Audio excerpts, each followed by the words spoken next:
Graça e paz, abençoado e abençoada.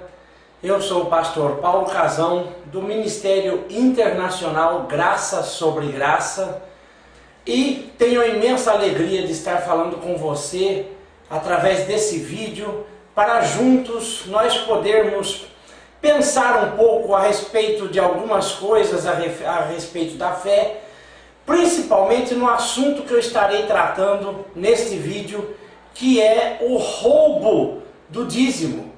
O dízimo, na verdade, não é você que rouba a Deus quando deixa de levá-lo a um templo, mas na verdade ele é um roubo pelo fato de existir em algumas igrejas. Na verdade, o roubo é de quem cobra o dízimo e não de quem deixa de levá-lo para sustentar alguns sujeitos que têm preguiça de trabalhar, que se auto-intitulam pastores, ou seja lá quais os nomes que se tem arrumado hoje em dia para esse tipo de larápio da fé. Então vamos à Bíblia.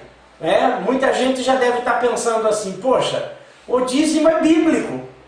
O dízimo está lá em Malaquias 3,10, onde diz: roubará o homem a Deus?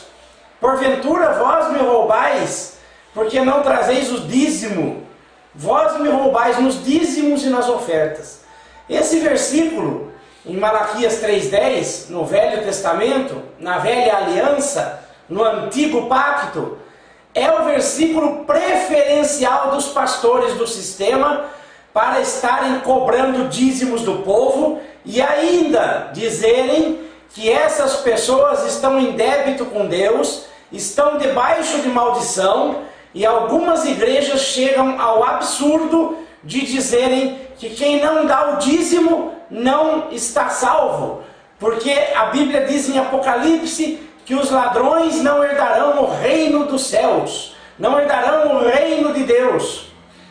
E quem deixa de dar o dízimo, segundo eles, é uma pessoa que está roubando a Deus. E como o ladrão não herda o reino de Deus, então quem não dá o dízimo é ladrão, não herda o reino de Deus. E tem mais, alguns pastores em várias cidades, mas eu sei especificamente aqui na cidade onde eu moro, que eles dizem para as pessoas que não são dizimistas para não procurá-los para receber oração, porque não adianta nada eles orarem para uma pessoa que está debaixo de maldição porque não entrega o dízimo. E eles então só oram para pessoas que são fiéis na contribuição do dízimo.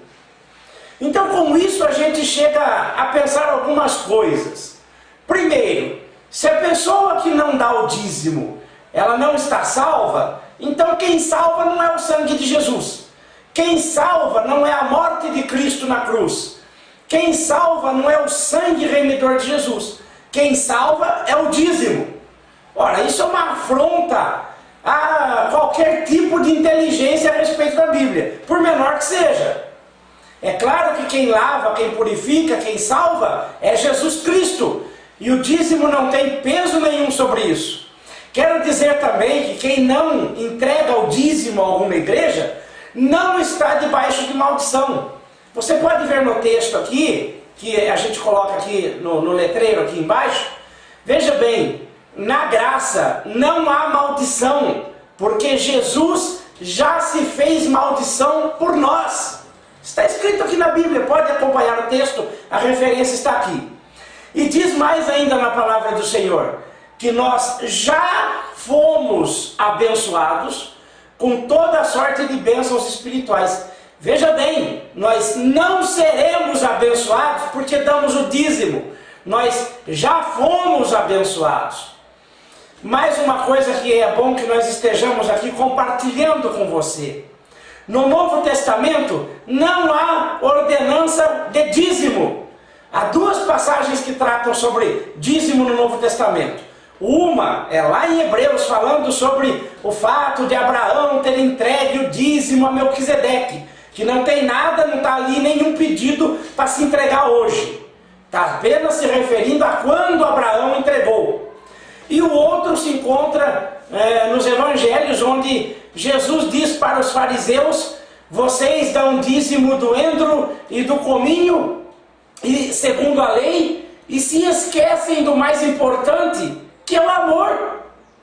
Aí diz Jesus, vocês deveriam fazer essas coisas, ou seja, dar o dízimo do endro e do cominho, segundo a lei, e não se esquecerem do amor. Ah, então Jesus disse que tem que dar o dízimo. Não faça interpretação errônea do texto bíblico. Nós temos que lembrar que Jesus estava debaixo da lei. Olha aqui, olha. Jesus, olha o texto. Jesus nasceu sob a lei, debaixo da lei. O Jesus de Nazaré, que está ali descrito nos livros de Mateus, Marcos, Lucas e João, ele viveu debaixo da lei. Porque o fim do antigo pacto só poderia acontecer com a morte do testador.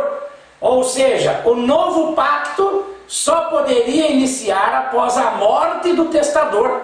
E quem é o testador do novo pacto? De uma superior aliança baseada em melhores promessas. Conforme nós vemos no livro de Hebreus, este testador é Jesus.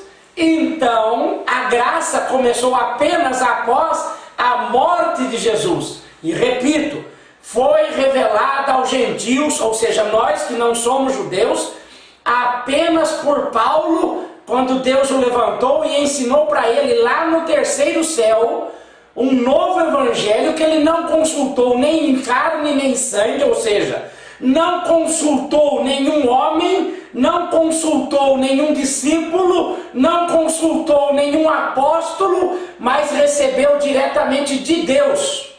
E quando ele recebeu essa revelação e foi ter com os demais apóstolos, aqueles que andaram lado a lado com Jesus, aqueles que carnalmente conviveram com Jesus, eles ficaram maravilhados e viram que foi entregue a Paulo o Evangelho da Graça, para que ele fosse pregar aos gentios, que somos nós, que não somos de sangue judeu, e eles, os antigos apóstolos, fossem pregar aos judeus. Portanto, você, abençoado e abençoada, que está me ouvindo, que está me assistindo, você não é judeu, você não está debaixo da lei e nunca esteve, nem mesmo quando reinava o antigo pacto, a antiga aliança, porque para os gentios não há lei e nunca houve.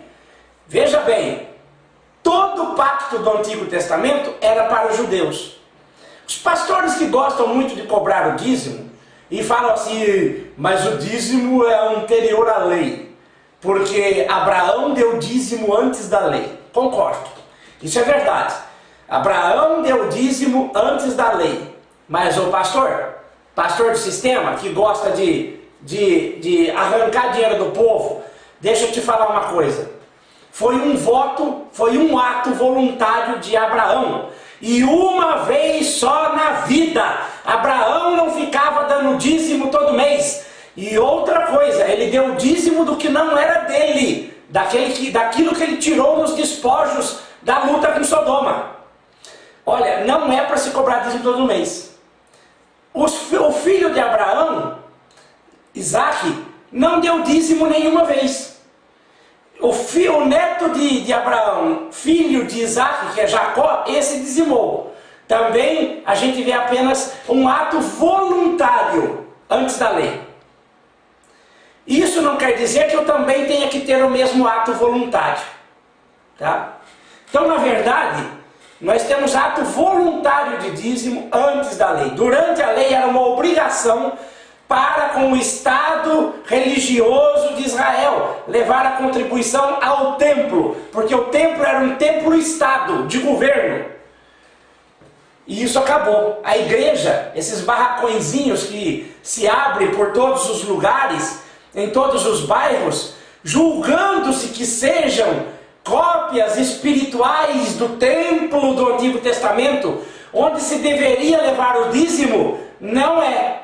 E eu posso juntar todos os pastores, todas as pastoras e missionários e mercenários da fé, em qualquer lugar que quiserem, porque eu digo na fuça, cara a cara, você é estelionatário, ladrão e rouba o dinheiro do povo, chamo a cada um de mentiroso na face, sem medo de represália, nem de Deus, nem de homem nenhum, porque na Bíblia não podem comigo, porque eles sabem que mentem. Os pastores sabem que mentem, mas não têm coragem de abrir a mão do dízimo, porque tem medo de ficar sem o seu sustento.